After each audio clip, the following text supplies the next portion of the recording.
And here we are out in the dyno bay, and there it is. That's that 770 horsepower Super Snake 563, 564 on a main line.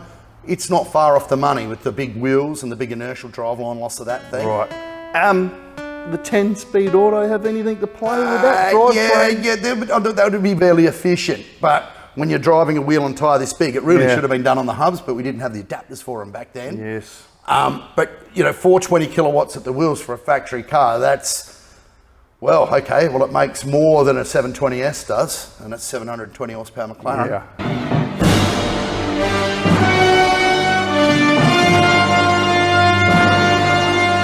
And that's a fast car. So, or about the same. So, with a more efficient driveline. So it's not bad. It's not bad at all. But here's the key, Paul, right? These are tunable. This still has a computer that you can log into with your HP tuners. Yep. You can buy some credits for it. And you can tune it in, say, 20 models. And 21 models, if they're around, you should be able to. But the next model, 22 plus, you're not going to be able to tune anymore. No, it's gotten ugly, hasn't it? It has. GM are the same, though. It's global, isn't it? Yeah. In fact, GM call it Global B. Oh, look at me, I'm ahead of the game.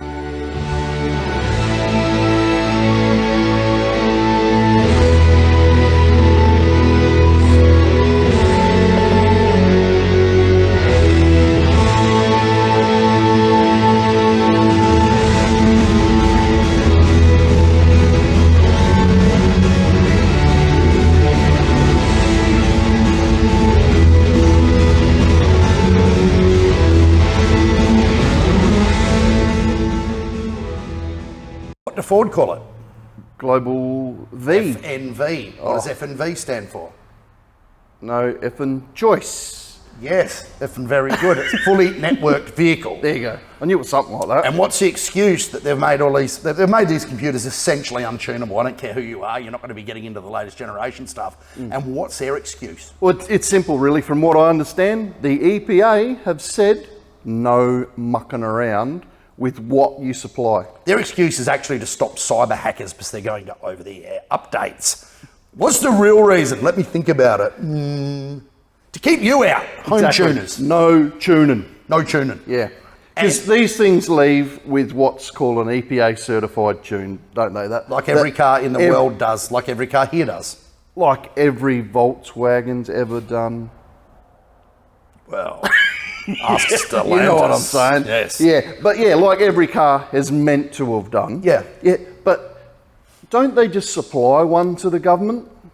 And they go, like, this is the tune that we'll be supplying in all of these F-trucks. Every time they've got to recall one of these things, not the Shelby or the Raptor, well, maybe the Raptor, so much, it goes into a dealership. It costs Ford a lot of money. Now, wouldn't it be better if they could just say, turn your Wi-Fi on and we'll fix it? Because who invented that? 10 years ago they were doing it, or 8 years ago they were doing it. Which company was that? Be Elon, I reckon. Right, and all of a sudden they worked out they don't need to be paying all of this money for a simple software fix when it can just happen overnight when you're asleep. But what does that do to the tune if it's in there? Yeah, it resets it all back to factory default or upgrades it to the new factory default. Right. So all your little tinkering, all your little finagling, all wiped out. There are ways around it though, because we've done this with Tesla or in the process of doing it, and we'll do it with these new cars as well. But I'm not alfoil hat type thing, isn't it? Do you wrap your computer in alfoil? No, I just get you standing next to me. You've had your fourth booster, haven't you? Exactly. Yeah, interrupt the signal. There's the thought. No, we've got some plans for that we will go through in the future. But if you're interested in a truck, go for the 2020s or just before. They are tunable. Yeah. Right? Yeah. You can home tune it, you can blow it up, you can make an ass out of yourself, you can do all of that good shit that you won't be able to do with the newest generation stuff. But that's if that's what you're into. If you just want a tow vehicle, you go the newer ones or whatever. But we know what we like. But that is the most advanced part. The advanced part of them is the ECU and everything else, because underneath the skin, what actually are these things? Underneath the skin, they're very, very, I think the word's rudimentary. Rudimentary. Yeah. They're grandpa's acts, aren't they? They're pretty basic setups. I mean, we looked at this one out there and we likened it, this is a different one to what we were looking at just earlier. We likened it to a horseless drawn carriage.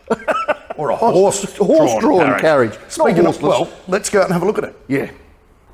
After all of the excitement that we've just had talking about tuning, Paul's had to go to relieve himself.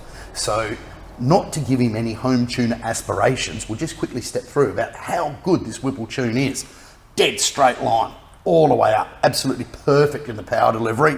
We've got, even though I've always said this isn't the way to do it, it seems to work for these things, 12.2 AFR, just perfect AFRs across the board. Doesn't dip in rich, lean, perfect AFRs, 0.8 bar positive boost, so 11, 12 PSI of boost, 14 degrees of ignition timing.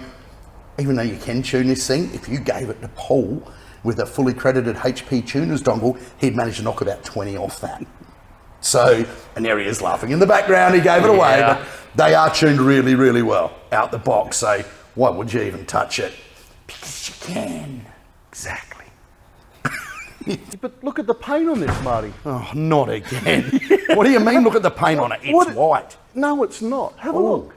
It's pearl. It is pearl, isn't it? It's pearl, isn't it? It's a really nice white. Yeah. It's my kind of white. It's a bit dry down here, though. Is it? Probably from the factory. Yeah, factory. Got a bit of charm. Now, what have we got here, Paul? Come and stand here so you're in shot. I don't know what we've got here, Marty. This is something, we were just saying, what was the word? Rudimentary? This is an F250. This is the proper workhorse. It's can- got a bed that comes out here. Forget the mentary bit. This is just rude, surely. Well, you got wood. Yeah, we have. I've got wood. This is not, well, we know this. This is not factory. This is what they hang fake mud flaps off when it doesn't have a back on it. Right. It's to be driven on the road. So that isn't factory. That, on the other hand, I believe is. These bits of aluminium, oh, they might be. But what catches you about this, Paul? The leaf spring, to me. Why has it got leaf springs?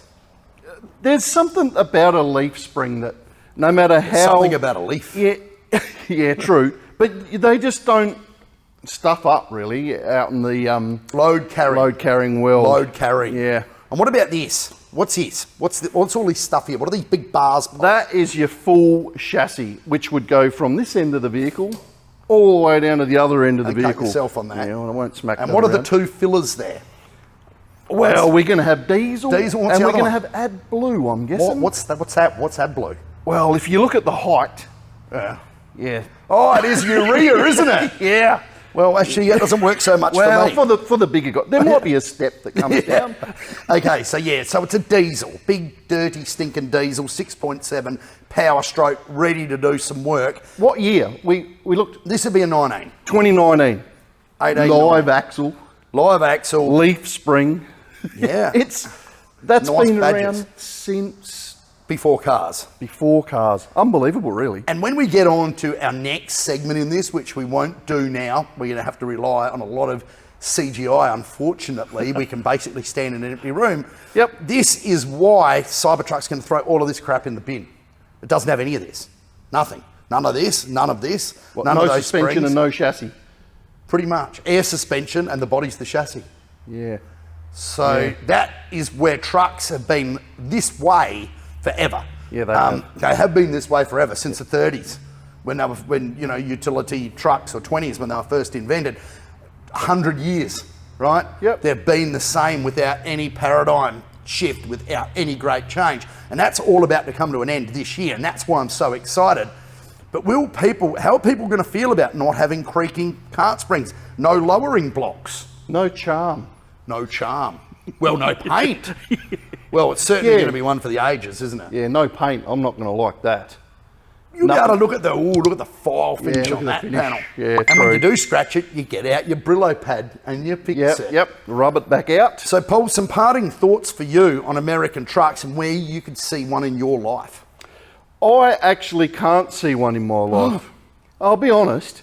I live in a suburb where the houses are quite close together. Mm-hmm. The garages are they fit your family-sized car. I'm not seeing that get through my roller door, and I'm not seeing that fit in my driveway. While both of those things may be true, my parting thought on it is Paul doesn't want one of these because it makes him feel small, and he'll then know what it's like to be me. Yeah. And thank you once more for listening to Range anxiety, people. Babe.